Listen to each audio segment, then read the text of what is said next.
Hi friends, मेरे digital classes में आप लोग का बहुत बहुत स्वागत करता हूं। तो CGPSC 2021 में प्रीवियस ईयर का हम क्वेश्चन यहां पे देख रहे हैं। ये हमारा चौथा पार्ट है। बाकी 3 पार्ट यहां पे प्लेलिस्ट बना के रख दिया हूं। अगर नहीं देखे होंगे तो जाके देख सकते हैं। यहां पे एनालिसिस करेंगे कि 2021 में कैसे टाइप के क्वेश्चन पूछे गए हैं और 2022 में कैसे टाइप के क्वेश्चन यहाँ से पूछे जा सकते हैं। तो ये हमारा चौथा पार्ट है। 3 पार्ट डल चुका है। अगर नहीं देखे होंगे तो 3 पार्ट डल चुका है। यहाँ पे सारे क्वेश्चन 2021 में जो कि PSC पूछा गया उसी को क्वेश्चन को देखेंगे। फिर वहाँ पे जो कि 2022 में आपके जो रणनीति कैसी होना चाहिए और कैसे टाइप के क्वेश्चन आ रहे हैं इसमें आपको समझ आ जाएगा। तो स्टार्ट करते हैं आज के सेशन। अगर चैनल में नए होंगे चैनल को सब्सक्राइब करके रख लीजिएगा ताकि आप तक नोटिफिकेशन पहुँच पाए। तो हम यहाँ पे 65 क्वेश्चन तक पहुँचे थे। थर्ड पार्ट में हमारा चौथा पार्ट है। तो स्टार्ट करते हैं यहाँ से। प्रसिद्ध चित्रकार नंदलाल बोस किस वर्ष आपका कला भवन या शांति निकेतन के प्रिंसिपल बने थे? तो 1942 में, 1932 में, या 1922 में, या आपका 1912 में। तो इसका सही ऑप्शन हो जाएगा 1922 में, जो कि इस साल आपका 1922 में प्रसिद्ध जो चित्रकार है नंदलाल बोस इस वर्ष कला भवन या शांति निकेतन के प्रिंसिपल रहे थे। तो इसका सी ऑप्शन सही हो जाएगा। अगला क्वेश्चन है।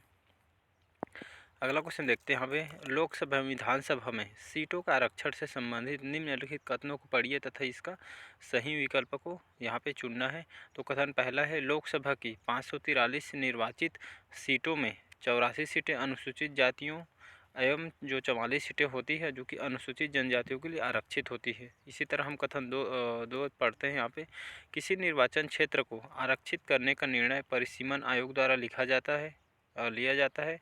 या आपका कथन 3 देखते हैं, परिसीमन आयोग की नियुक्ति लोकसभा के स्पीकर द्वारा की जाती है। तो इसका जो PSC सही आंसर लिया था 2021 का क्वेश्चन है। तो 2021 में जो क्वेश्चन इसको जो कि पूछा गया था इसका सी ऑप्शन PSC लिया था। कथन 1 और कथन 3 आपका जो कि गलत हो जाएगा, लेकिन कथन 2 आपका सही हो जाएगा। तो लोकसभा विधानसभा सीटों का आरक्षण से संबंधित यहाँ पर जो कथन आपका 2 है, किसी निर्वाचन क्षेत्र को आरक्षित करने का जो निर्णय होता है परिसीमन आयोग द्वारा लिया जाता है। तो कथन 2 आपका सही हो जाएगा। तो इसका सी ऑप्शन PSC लिया था आंसर। बाकी आपका 1 और 3 इसका जो कि गलत कथन हो जाएगा।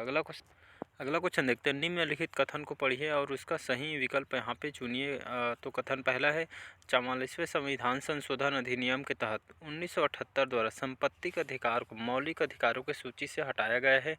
और कथन 2 है आपके, संपत्ति के अधिकार को संविधान के यहाँ पे तो भाग 12 में अनुच्छेद 300A के तहत विधिक अधिकार बना दिया गया है। तो इसका जो PSC सही आंसर लिया था तो PSC इसका सी ऑप्शन लिया था। यहाँ पे कथन 1 और कथन 2 दोनों ही सही थे। तो 44वें संविधान संशोधन अधिनियम 1978 के द्वारा संपत्ति के अधिकार को मौलिक अधिकार के सूची से हटाया गया था।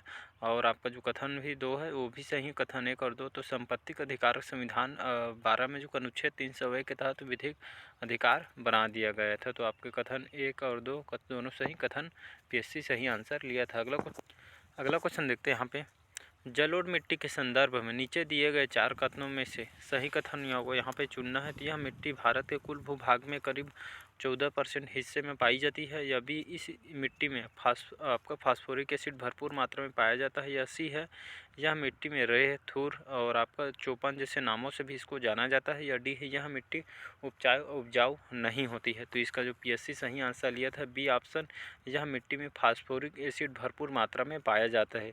तो जलोढ़ मिट्टी के जो संदर्भ में यहाँ पे कथन 2 को यहाँ पे कथन बी को सही आंसर लिया था। तो याद रखिएगा। अगला क्वेश्चन देखते हैं। नीचे 4 नदियों के नाम दिए गए हैं। लंबाई के दृष्टिकोण से इन नदियों को घटता हुआ क्रम सबसे लंबी से आरंभ कर सबसे छोटी तक यहाँ पे जो कि सीरीज़ को जमाना है। तो महानदी, कृष्णा, गोदावरी, नर्मदा। तो इसको आपका सबसे लंबी से आरंभ कर सबसे छोटी तक बनाएंगे। तो आपका पहले आ जाएगा गोदावरी नदी, इसके बाद आपका कृष्णा नदी, इसके बाद आपका आ जाएगा नर्मदा नदी। तो इसका डी ऑप्शन PSC आंसर लिया था। 3, 2 और 1, 3, 2 और 4 इसका जो कि PSC सही आंसर लिया था, याद रखिएगा। तो इसका डी ऑप्शन PSC द्वारा आंसर लिया गया था। अगला क्वेश्चन देखते हैं। जर्मन सिल्वर में सिल्वर का कितना प्रतिशत पाया जाता है? तो 20%, 30%, 60% या डी है इनमें से कोई नहीं। तो इसका जो PSC सही आंसर लिया था डी ऑप्शन को, डी है इनमें से कोई नहीं। अगला क्वेश्चन देखते हैं यहाँ पे।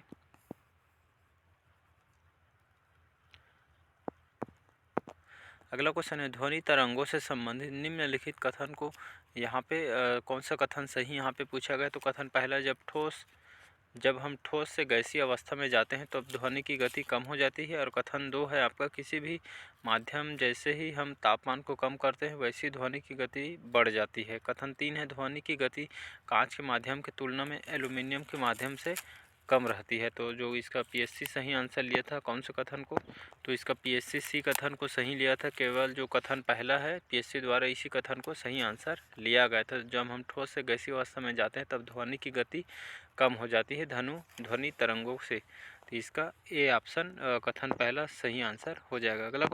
अगला क्वेश्चन देखते हैं, पौधों की वृद्धि के संबंध में निम्नलिखित कौन सा आपका मैक्रोन्यूट्रेंट में जो कि है, तो आपका पोटेशियम, जिंक, बोरान, क्लोरीन।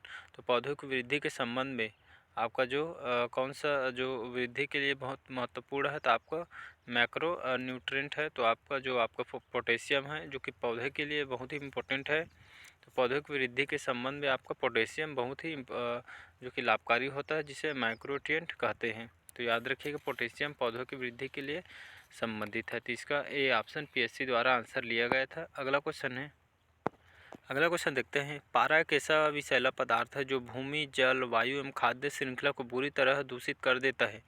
निम्नलिखित कौन सा पारा प्रदूषण का स्रोत के अंदर आता है। तो कीटनाशक, डेंटल अमेलगस या फिलिंग्स, और आपका फ्लोरेसेंट लैंप, और कोयला आधारित ताप विद्युत संयंत्र।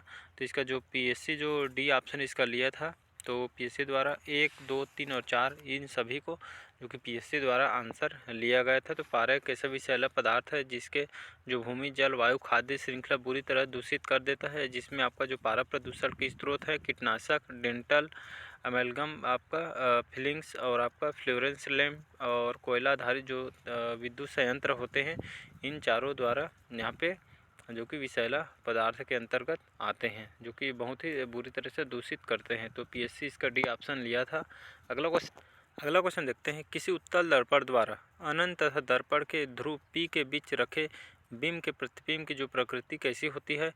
तो आभासी तथा सीधा, बी है वास्तविक तथा सीधा, या सी है वास्तविक तथा उल्टा, या डी है आभासी तथा उल्टा।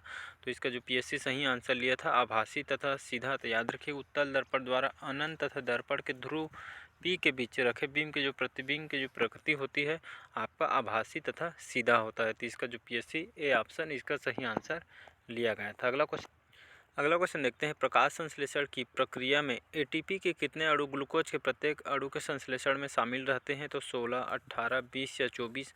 तो इसका जो पीएससी सही आंसर लिया था 20 को, सी ऑप्शन इसको लिया था। तो प्रकाश संश्लेषण की प्रक्रिया में लगभग 20 एटीपी के अणु जो कि यहाँ पे ग्लूकोज के प्रत्येक अणु के संश्लेषण में यहाँ पे शामिल होते हैं। तो पीएससी इसका सी ऑप्शन लिया था 20। अगला क्वेश्चन देखते हैं यहाँ पे, सूची 1 का मिलान सूची 2 से कीजिए तथा नीचे दे गए कूट को सही उत्तर को यहाँ पे चुनना है। तो सूची 1 है अंतर्राज्यीय जल विवाद, और सूची 2 है आपका शामिल राज्यों की संख्या। तो महादायी जल विवाद न्यायाधिकरण, यहाँ पे जो राज्यों की संख्या 3, गोदावरी जल विवाद न्यायाधिकरण जिसमें 5 राज्य शामिल की संख्या है, और सी है नर्मदा जल विवाद न्यायाधिकरण, इसमें आपका 4 राज्य जो कि शामिल है। इसके बाद महानदी जल विवाद न्यायाधिकरण में यहाँ पे 2 राज्यों की संख्या है। तो इसका जो पीएससी सही आंसर लिया था ए बी सी डी चारों जो आपके जो दिए गए हैं कुट जागर जो कि सारे जो कथन है सही थे, इसलिए पीएससी इसका सभी आंसर को लिया था। ए बी सी और डी इसके सही कथन सही हो जाएंगे। अगला क्वेश्चन देखते हैं, निम्नलिखित किसका या किन लोगों का स्वतंत्र भारत के प्रथम मंत्रिमंडल 1947 का पोर्टफोलियो उनके अंतरिम सरकार 1946 के पोर्टफोलियो से भिन्न था। तो आपका जगजीवन राम, डॉक्टर राजेंद्र प्रसाद, C.H. भाभा, और चौथा है सरदार बलदेव सिंह। तो यहाँ पे कथन केवल 1 और 2 सही है, केवल 3 और 4 सही है, केवल 1 और 2 सही है, या डी केवल 3 ही सही है लिया था। तो इसका जो पीएससी सही आंसर लिया था डी ऑप्शन को, केवल 3 इसमें जो कि सही है आपका। तो वहाँ है आपका C.H. भाभा जो कि यहाँ आपका जो कि स्वतंत्र भारत के प्रथम मंत्रिमंडल 1947 का पोर्टफोलियो उनके अंतरिम सरकार 1946 के पोर्टफोलियो से भिन्न था आपका C.H. भाभा। तो इसका डी ऑप्शन सही आंसर हो जाए, केवल 3 इसका सही आंसर है। अगला क्वेश्चन देखते हैं, निम्नलिखित कौन सा संवैधानिक निकाय है? तो राष्ट्रीय मानवाधिकार आयोग, दूसरा है राष्ट्रीय अनुसूचित जनजाति आयोग, या आपका थर्ड है आपका राष्ट्रीय जांच एजेंसी, या चौथा है राष्ट्रीय आपदा प्रबंधन प्राधिकरण। तो इसका जो पीएससी सही आंसर लिया था, पीएससी इसका सी ऑप्शन लिया था, केवल एक ही सही है। तो यहाँ पे जो संवैधानिक निकाय के अंतर्गत आपका कौन सा सही हो, तो इसका ए ऑप्शन सही हो जाएगा, राष्ट्रीय मानवाधिकार आयोग, जो कि एक संवैधानिक निकाय के अंतर्गत आता है। तो केवल आपका फर्स्ट ऑप्शन सही हो जाएगा पहला। अगला क्वेश्चन हमारा सूची 1 का सूची मिलान 2 से यहाँ पे कीजिए तथा नीचे दिए कोट को यहाँ पे सही उत्तर, यहाँ पे सही कोट को चुनना है। तो सूची 1 में दिया है राज्य, सूची 2 में है 2019 तक राष्ट्रपति शासन लागू किए जाने की संख्या। तो मणिपुर 8, उत्तर प्रदेश आपका 10, बिहार 9, उड़ीसा 6। तो इसका जो पीएससी सही आंसर लिया था पहला, दूसरा, फिर तीसरा, फिर फर्स्ट, फिर चौथा इसका आंसर हो जाएगा। तो पीएससी द्वारा इसका बी ऑप्शन लिया गया था। अगला क्वेश्चन देखते हैं यहाँ पे। अगला क्वेश्चन हमारा 80 क्वेश्चन, किस पार्टी को एक राज्य पार्टी के रूप में मान्यता तभी मिल सकती है वो जब आपको वह संबंधित राज्य किसी आम विधानसभा चुनाव में पड़े कुल वैध मतों को 6% प्राप्त कर पाई हो। और दूसरा है वह संबंधित राज्य किसी आम विधानसभा चुनाव में 2 सीटें जो कि जीत पाई हो। या तीसरा है वह संबंधित राज्य किसी आम लोकसभा चुनाव में पड़े कुल वैध मतों का 4% जो कि प्राप्त कर पाई हो। चौथा है वह संबंधित राज्य किसी आम लोकसभा चुनाव में पड़े कुल वैध मतों को 6% प्राप्त करता हो। तो इसका जो पीएससी सही आंसर लिया था, पीएससी इसका जो सही ऑप्शन लिया था सी ऑप्शन का, केवल 1 और 2 इसका जो कि सही आंसर हो जाएगा। तो वह किसी पार्टी के एक राज्य पार्टी के रूप मान्यता तभी मिल सकती है जब वह संबंधित राज्य किसी आम विधानसभा चुनाव में पड़े कुल वैध मतों को 6% प्राप्त जो कि कर पाई हो। और कथन 2 है आपका, वह संबंधित राज्य किसी आम विधानसभा चुनाव में 2 सीटें जीत पाई हो। तो इसका जो पीएससी सही ऑप्शन बी ऑप्शन लिया, तो 1 और 2 इसका सही आंसर हो जाएगा। तो क्वेश्चन को यहीं तक रखते हैं, वीडियो लंबा हो जाएगा, नेक्स्ट पार्ट में कवर करेंगे। अगर चैनल में नए होंगे चैनल को सब्सक्राइब करके रख लीजिएगा ताकि आप तक नोटिफिकेशन पहुंच पाए। तो चलिए बस आज के लिए अच्छा लगे चैनल को लाइक, सब्सक्राइब और कमेंट कीजिए। Thank you.